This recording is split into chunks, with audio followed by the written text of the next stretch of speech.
আমার যুবক ভাইরা, আপনাদের জন্য আমরা আছি। ৩,০০০ টাকা করে অক্টোবর মাস থেকে পাবেন গ্র্যাজুয়েট যুবকরা। বেকারদের জন্য যুবশক্তি ভরসা কার্ড ইতিমধ্যে 2026-27 অর্থবর্ষের বাজেট পেশ হলো। তাহলে চলুন জেনে নিচ্ছি আমরা আজকের ভিডিওতে যুবশক্তি ভরসা কার্ড কারা কারা আবেদন করতে পারবেন, কবে থেকে আবেদন শুরু হবে, আপনার পরিবারের মাসিক আয় কত থাকতে হবে কিংবা বাৎসরিক ইনকাম আয় কত থাকতে হবে, তাহলে আপনি আবেদনের যোগ্য, শিক্ষাগত যোগ্যতা কি থাকতে হবে, বয়স কত চাওয়া হয়েছে, কবে থেকে টাকা আপনার অ্যাকাউন্টে চলে আসবে, কোন পোর্টালে গিয়ে আপনি আবেদন করবেন যুবশক্তি ভরসা কার্ডে, তা আলোচনা করবো আজকে ভিডিওতে। অবশ্যই আজকে ভিডিওটি আপনার সম্পূর্ণ দেখুন। আর আপনি যদি এখনও পর্যন্ত ভিডিওতে লাইক না করে দেখেন, অবশ্যই লাইক করে দিন।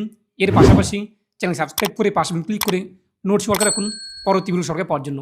আর আপনি যদি আমাদের ভিডিওটি ফেসবুক পেজ এমডি 360 দেখে থাকেন, অবশ্যই ফেসবুক পেজটি ফলো করুন আর অবশ্যই ভিডিওটি প্রত্যেকে শেয়ার করে জানিয়ে দিন। তো আজ কিন্তু রাজ্য বাজেটে যুবশক্তি ভরসা কার্ড, এই ভরসা কার্ড নিয়ে জানানো হয়েছে আবেদন করার জন্য আপনার বয়স থাকতে হবে 21 থেকে 45 বছর বয়সের মধ্যে। 21 থেকে 45 বছর বয়সের মধ্যে বয়স থাকলে আপনি আবেদনের যোগ্য। এবং আপনাদের কিন্তু দুইভাবে টাকা দেওয়া হবে। যারা গ্র্যাজুয়েশন একবারে স্নাতক পাস কিংবা মাস্টার্স, তারা কিন্তু 3,000 টাকা পাবেন। এবং আপনি যে মাধ্যমিক কিংবা উচ্চ মাধ্যমিক পাস করে থাকেন, এক কথায় স্নাতকের নিচে, তাহলে আপনি 2,000 টাকা পাবেন।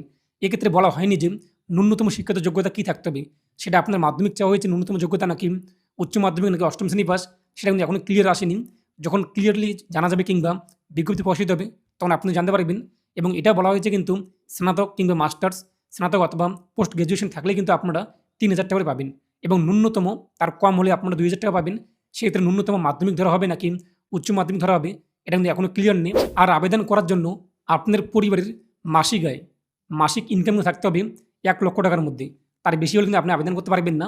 বাৎসরিক 1 লক্ষ টাকা এটা কিন্তু না, মাসিক আয় আপনার 1 লক্ষ টাকা থাকতে হবে। আর বাজেটের যে পিডিএফ, সেখানে যে বাৎসরিক বলা হয়েছে 1 লক্ষ টাকা, এটা কিন্তু ভুল রয়েছে। তা জানিয়ে দিলেন আজকেই কিন্তু রাজ্যের চিফ মিনিস্টার শুভেন্দু অধিকারী মহাশয়। সেটা আমি আপনার একটু পরে শুনিয়ে দেবো। অর্থাৎ আপনার পরিবারের মাসিক আয় থাকতে হবে 1 লক্ষ টাকা, তার বেশি হলে আপনি আবেদন করতে পারবেন না। এবং আবেদন শুরু হবে কিন্তু অক্টোবর মাস থেকে। বর্তমানে চলছে কিন্তু June, July, August, September, October. আর এই যুবশক্তি ভরসা কার্ড নিয়ে কী বললেন রাজ্যের চিফ মিনিস্টার শুভেন্দু অধিকারী মহাশয়, সেটা আপনারা শুনিন, তাহলে ক্লিয়ার আপনারা বুঝতে পারবেন। আমার যুবক ভাইরা, আপনাদের জন্য আমরা আছি। ৩,০০০ টাকা করে অক্টোবর মাস থেকে পাবেন গ্র্যাজুয়েট যুবকরা। আর যারা গ্র্যাজুয়েট নন, যারা ন্যূনতম শিক্ষা বা একটা শিক্ষা নিয়েছেন, তার পূর্ণাঙ্গ গাইডলাইন আমরা বের করব, তারা 2,000 টাকা করে পাবেন। এক্ষেত্রে বাজেট বইতে যেটা আছে সেটা হচ্ছে মাসে যারা 1 লক্ষ টাকার বেশি রোজগার করেন, ইনকাম ট্যাক্স পেই, তারাই এই সুযোগ পাবেন না। এটা বছরে নয়, এটা ক্লিয়ার করতে চাই। অর্থাৎ যাদের পরিবার মাসে 1 লক্ষ টাকা করে রোজগার করেন, তারা তো ইনকাম ট্যাক্স ছাড় আছে আপ টু 1 লাখ। 1 লাখের উপরে ইনকাম ট্যাক্স দিতে হয়। আপনারাও আমাদের সঙ্গে একমত হবেন, 1 লক্ষ টাকা যে পরিবারের রোজগার আছে, তার নিশ্চয়ই এই ভরসা স্কিম নেওয়ার দরকার হবে না। তো আশা করি বুঝতেই পারলেন। এ নিয়ে আপনার মতামত কমেন্টে পেশ করুন আর অবশ্যই ভিডিওটি প্রত্যেকে শেয়ার করে জানিয়ে দিন।